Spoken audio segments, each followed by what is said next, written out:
Hello YouTubers, this is noobifier. Many of you know, along with covering the development of starcitizen, that I'm also a total gear nut. I'm always happy to take a deep dive or deep look, and this allows me to get you the information you need before spending your money. Plus, I get to play with toys. When you receive any product from VIRPIL, always get the most up-to-date software, verify the firmware, update the profile, perform calibration, and then save that calibration, right? That's your PSA. It'll save you so much heartache.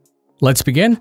All pedals are simple and are meant to do the same thing, and that is to convert large muscle leg movements into precise input signals. Input signals can be bound to whatever you need in a wide range of simulation settings, from plane, jet, chopper, or even space sim. When looking at pedals, we should consider if they offer a great value proposition. Are they ultra realistic in replicating real motion, or the feeling that you get on the real aircraft? How durable they might be? Are they constructed well? Will they last for years of normal use? How accurate or precise they are? Are they adjustable and offer a wide range of ergonomic options? Do they move smoothly, and are they built in such a way that they allow you to use them for hours and hours without fatigue? That's quite a list. So VIRPIL and MFG have released a pedal design with pedals attached to arms that pivot, and that design incorporates or allows to incorporate a toe brake if necessary. The wide range of motion is solid and feels really good to use. They're larger physically and sit around the $350 to $400 mark. I reviewed them, and despite being a little bit expensive, the value proposition is still solid, and especially if you use them often or even daily. But that isn't the only answer, and there's no way that this can be the only price bracket. For the longest time, if you wanted simple, good high entry level with all metal construction, it needed to be VKB T-Rudder. I reviewed them and they perform very well. Minimalist, and their flat design meant that they really need to sit on the floor with their push-down type operation, and that also meant that they would never move because your feet keep them in place.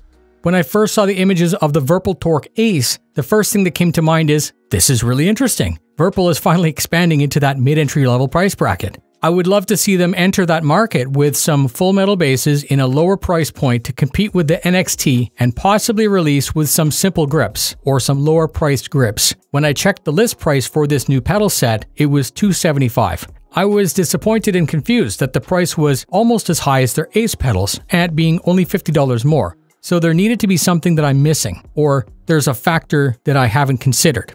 VIRPIL might have been trying to get a little bit lower into a price point, but then I needed to consider that that may have not been their focus at all.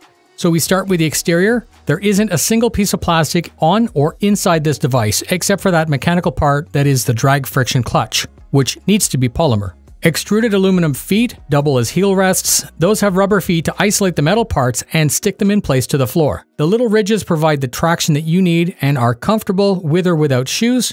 You can slide the feet within a metal channel, providing you up to 7 centimeters or 3 inches per side of adjustment. If you have the space, you can and should expand them full width. You can get an additional 14 centimeters from how they ship out of the box, and this is good because you can adjust these to the frame whether you're large or petite.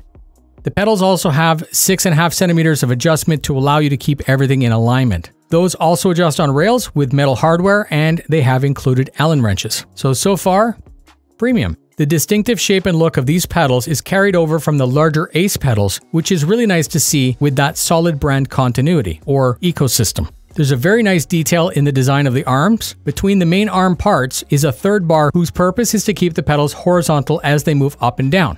This isolates the up and down motion. This again is taken directly from the Ace pedals. Movement is supported on bearings everywhere. Everything is milled aluminum or powder coated steel. Everything is easy to disassemble, to clean, or service. Because of the way your feet rests on the pedals, that motion is downward and not away from you. This is a major pro to consider when choosing what you'd like to do with them. I'd like to make one possible area for concern, an observation if you will. As a person who tested from Ace to Torque, I noticed that there's a much smaller range of motion, and that also meant that I needed to be a lot more precise or deliberate with my inputs. The downward motion is really good, but because 0 to 100 in range is a shorter space, you lose a little bit of inherent precision over the Ace or other designs. This isn't to say that they're less precise. Just as a user, you may be able to be more precise with something with a larger range of motion. And the second observation is obvious, that's a lack of toe brake. You can't. There's nowhere to put a toe brake on this.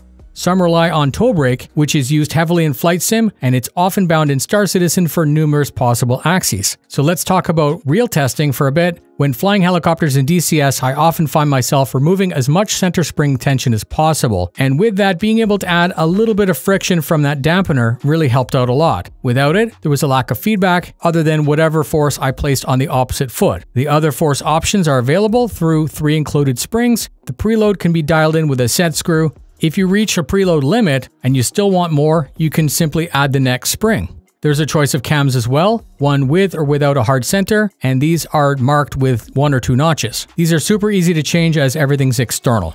And the main improvement over their more expensive brother is actually the addition of that drag clutch. MFG has seen the benefit of adding an adjustable drag through the use of a piston on their version 3 pedals. I've been testing version 3, and I'm going to be publishing a review on those very soon. As I said, when configuring VIRPIL for helicopter use, I prefer less spring tension, and I was able to add a little bit of drag to achieve the preferred feeling. I didn't need to fight the spring, and I was able to dial out unwanted oscillation in the input with that clutch. The clutch is just another level of tuning that lets you get exactly what you want. It's fantastic that it was incorporated directly into this design. So, as far as adjustment, construction, durability, longevity, ease of performing basic maintenance, and cleaning, these are all top-notch. They're all very impressive. I wanted to get a lot more detailed, so I decided to take a look inside. Once open, I was greeted with a simple sensor design that has non-contact sensors. The sensor hovers over a pivot point and detects the actual change in field as the pedals are moved. Non-contact means nothing to wear out over time, and when I reassembled the case, all I needed to do was perform a calibration. So construction, build tech, and materials is comparable, which justifies that price point.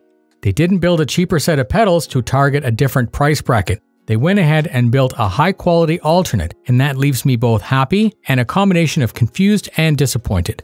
Happy because you will get what you pay for. Confused and disappointed that VIRPIL isn't taking all of what they know and going down a level into a mid-entry level price bracket. There are tons of people in that range, and it's my belief that you can satisfy those lower markets without destroying your top image, providing that you make a good product. So we come to the end of the video review. I know that as I play, there will be times where I want to quickly switch out from Ace to Torque. Don't think for a minute that the only reason you would choose these over Ace is to be more like a helicopter. The more portable, smaller footprint, and the ability to operate on any floor without any risk of moving is a big bonus. Despite the Ace pedals being a solid floor performer when building up a chair-mounted sim, the Torque, by their design, might actually turn out to be better. And I feel that's all I have to say about the new VIRPIL Ace rudder set. Simple, and they do offer something different. Thank you very much for spending your time with me. These sorts of videos take time to test, research, script, and produce. If you got something out of it, please share it with a friend or orgmate who might be interested. Please don't hesitate to ask me anything in the comments before you commit to buying anything. Fly safe, and I'll see you in the verse.